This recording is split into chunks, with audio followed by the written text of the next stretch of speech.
Hey there, wonderful people. In this video today, I want to talk about what everyone needs to know about rage attacks. Now, rage attacks can be a symptom of PANDAS, PANS, and can also occur in just under half of the cases of Tourette syndrome. And it's important to note that rage attacks are not a reflection of one's personality. We are not aggressive or violent people. It is a symptom, and sometimes we are more sort of aggressive towards ourselves, but these intense feelings of anger can be harmful and detrimental. And sometimes it's also possible for rage attacks to not be anger-based. It is possible for them to be more tic-like as well. Some people do describe it as more tic-like.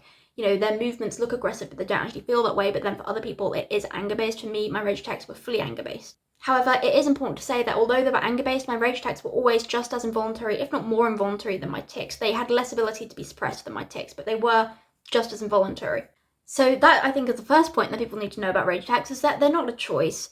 We don't do it for fun. Some people can be violent in rage attacks, but they're not fun, they're not a choice, they are a distressing symptom, and a person would often not wish it upon anyone else. Number two, I think what people need to know as well is that rage attacks, you know, we don't do them for entertainment, we don't do them for attention, we don't do it to try and get something. They are a symptom, and we often feel intense remorse after a rage attack. Often we will feel very guilty, even if we don't show it. We may feel that way because we don't want to be doing this, but we feel completely out of control. It makes us feel like we're a terrible person. But, you know, I put this thing on my story asking people, what would you say to others with rage attacks? And a lot of the things were like, be very gentle with yourself. No, it's not your fault. And I think those are really important messages to anyone who experiences rage attacks. Another thing that is vital to know about rage attacks is that they are not reduced with discipline. You cannot discipline out of us something that is involuntary. You cannot discipline a neurological symptom out of us. It looks like a behavioural problem, I am aware, but it is not a choice.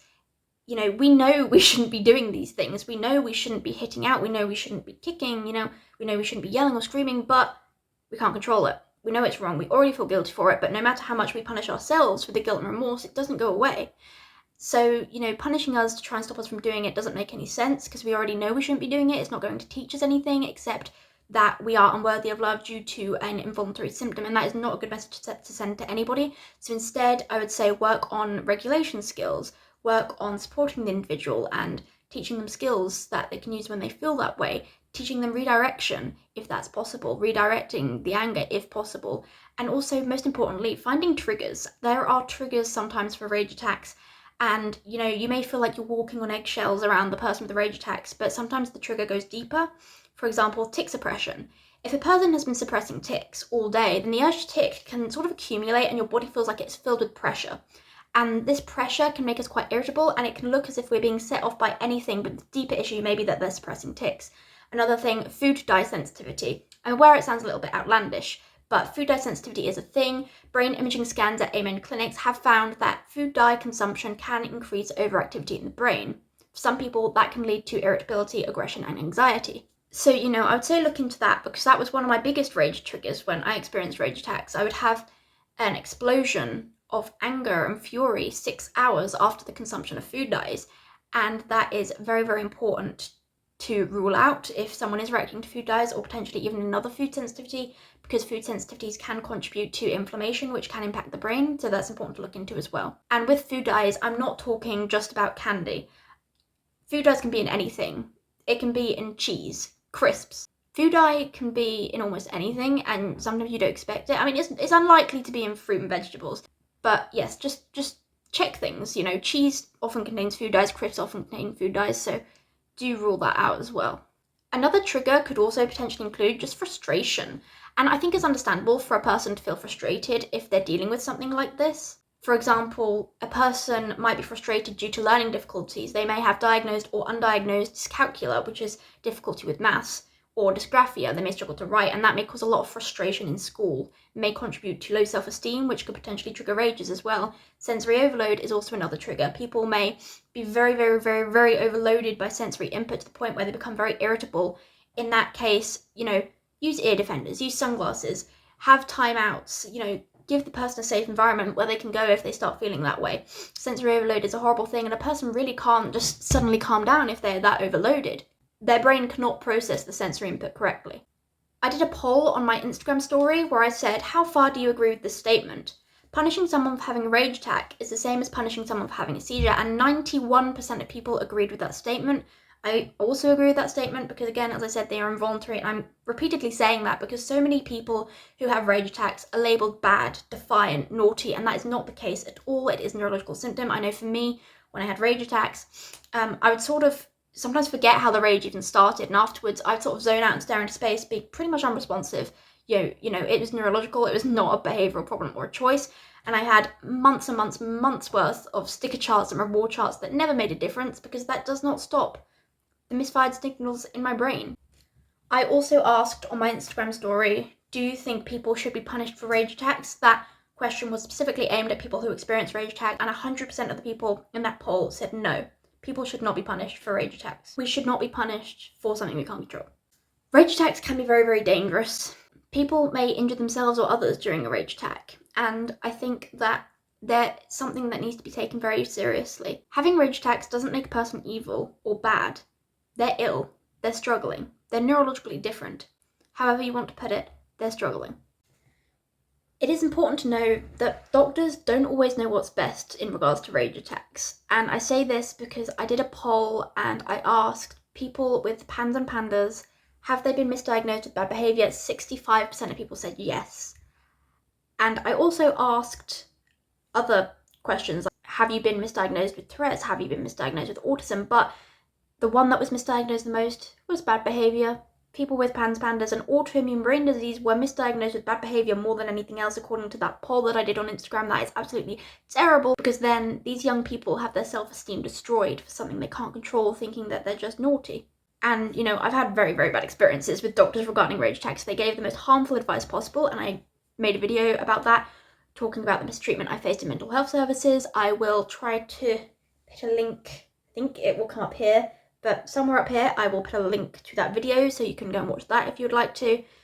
But question the doctors.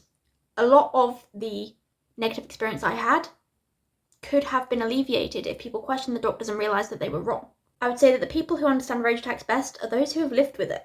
So ask people in the PANS PANDAS community, ask people in the Tourette community, people with the condition. We have experienced it firsthand, and we may be able to provide some advice and support, and we may be able to help in some manner. You know, you don't fully understand something by reading it out of a textbook. When you live it, it helps you understand it a lot more. When you read a textbook about rage attacks or something, like a medical textbook, it may only be showing the outsider's perspective. It doesn't show what it feels like for us inside. So I think that's why it's very, very important to ask people who actually experience it. When someone is having a rage attack or meltdown, it's important not to try to reason with us, because during that episode, we really lose control of our rational thinking and actions.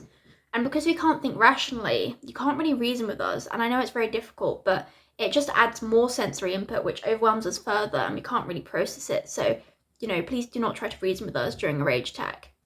And as well as this, don't do anything which can be perceived as a threat. You know, don't raise your voice at us, because that, again, sets off the fight or flight response. It can be perceived as a threat, and it can make us very anxious. Don't threaten us. Don't do anything that can be perceived in that sense, because it will make it worse. You know, some people might say, well, these people need to know that the behaviour is inappropriate, but as I said, we do know, we just can't control it. So we need support. We need someone to understand that we don't choose this and we hate it ourselves. It's difficult for the people around us, but it's also incredibly difficult for those of us who experience it as well, because we don't want to be like that. I'm now very lucky that I haven't really had any major rage attacks since I was 12 years old. They used to be very severe. My rages would make me like throw toys everywhere. They would make me write on walls. They would make me just shout and scream and attack people, and I'd have to be restrained and literally pinned down. You know, by the way, if you're restraining someone, do it in a trained manner, otherwise you might win them. Yeah, do it in a professional manner, a safe way, if that was needed, just to keep someone safe. During a rage attack, it's just important to make sure that a person is in a safe environment. Move anything that is too hard and could be used to injure themselves or someone else, anything that can be used as a weapon, move it out of the way. Because again, we don't really think rationally in that state, so you will need to move those things away.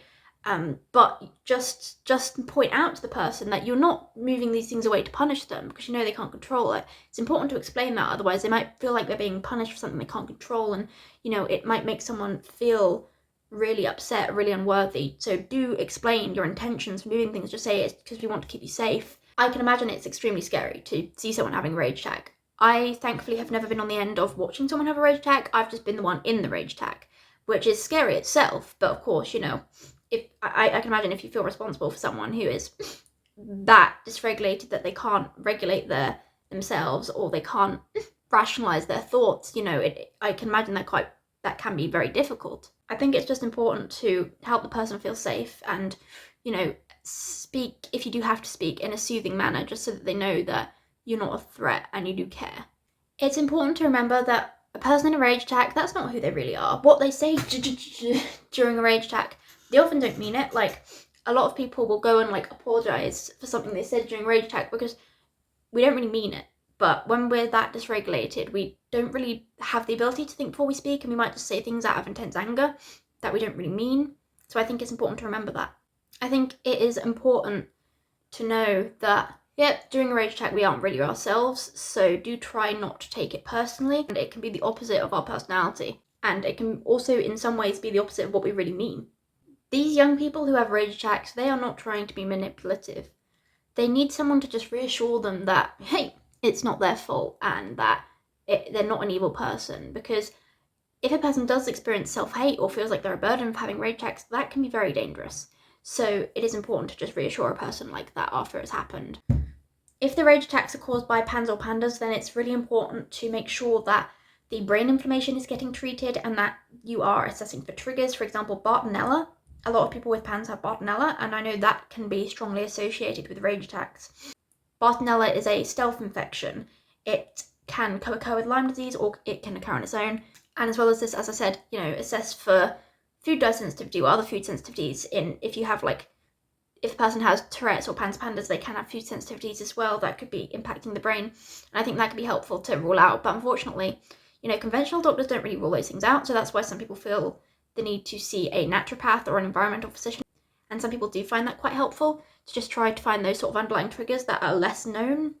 Overall, just know that it is natural to make mistakes. You're not going to know how to manage the rage attack straight away, but as long as you do your best to be calming, reassuring, supportive, and keep the individual safe and help them know that it's not their fault, as long as you just try your best to do that, then you'll really learn along the way. I did also want to add here that for some people, their rages may get worse as a side effect of certain medications. So if you worry about that being an issue, that could be something to talk to a doctor about.